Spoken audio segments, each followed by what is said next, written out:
Hello friends, back with me again, Joseph, your host, and welcome back to our channel and to our saint story for kids. Today, we're going to meet an amazing woman named Saint Paula of Rome. Her feast day is January 26th, and her story teaches us that true happiness comes from loving God and helping others, no matter what our life is like. Saint Paula was a very well-known Christian woman who lived a long time ago in the 4th century. She was born in the year 347 in the great city of Rome. Her family was incredibly rich and important. Paula grew up surrounded by luxury, beautiful clothes, big parties, and everything she could ever want. Married a man named Taxocius, and together they had several wonderful children. For a while, she lived a life of comfort, just like many other wealthy women in Rome. But then, something very sad happened. Paula's husband died and she became a widow at a young age. This great loss made her stop and think about what was truly important in life. The fancy parties and expensive things didn't make her happy anymore. Her heart was searching for something more, something real. It was during this time that God gently began to show her a new path. After her husband's death, Paula started to change her life. She spent more time in prayer and began using her money to help the poor and the sick in Rome. She realized that serving others brought her a new kind of joy. Soon, she met a very wise and holy priest named Saint Jerome. You might have heard of him. He's the one who translated the entire Bible into Latin so more people could read it. Paula and Jerome became very close friends, became her spiritual guide, teaching her more about the scriptures and helping her grow deeper in her faith. Paula was so inspired that she decided to give up her life of luxury completely.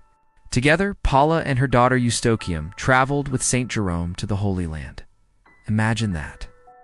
They walked in the very places where Jesus had lived, taught, and performed miracles. Seeing these holy sights made Paula feel closer to Jesus than ever before. She was so moved by the experience that she decided not to go back to her comfortable life in Rome. She wanted to stay close to where Jesus had walked and dedicate the rest of her life to prayer and service.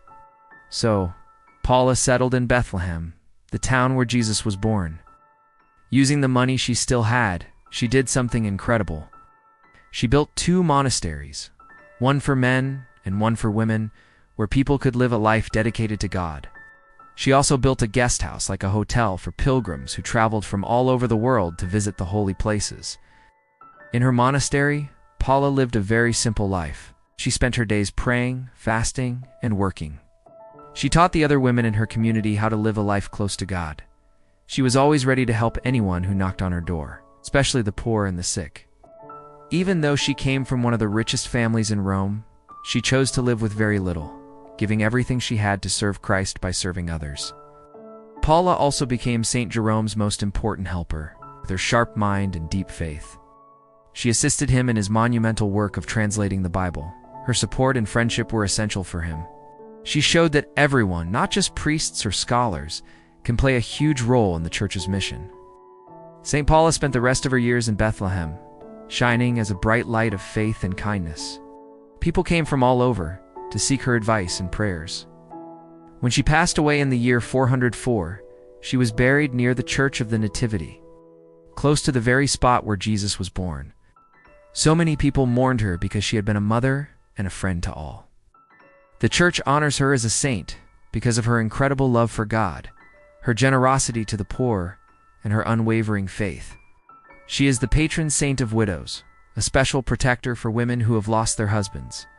Her story shows us that it's never too late to change our lives and follow God's call. So, what can we learn from Saint Paula today? First, she teaches us that true happiness isn't found in money or possessions. Paula had everything the world could offer, but she found real joy only when she gave it all away to follow Jesus. Her life is a powerful reminder that giving and loving are far more important than having and keeping.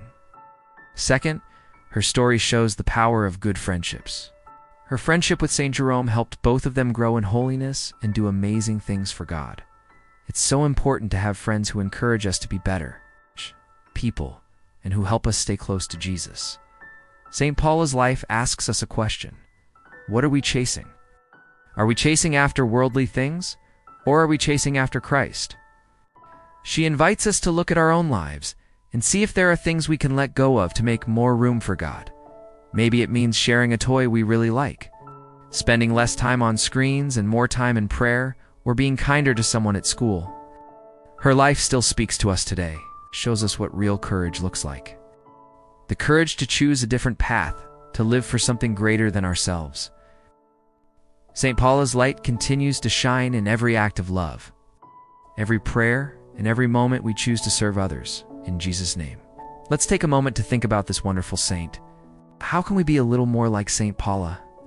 Who are the people in our lives who help us grow closer to God? And how can we use the gifts God has given us, our time, our talents, our things, to help others? Thank you for joining us for this story of Saint Paula of Rome. May her example inspire you to live a life full of love, generosity, and faith. Don't forget to like and share this video and subscribe for more stories about the amazing saints of our church. Take care, everyone. Stay healthy and hungry for holiness. See you next time, and God bless you always.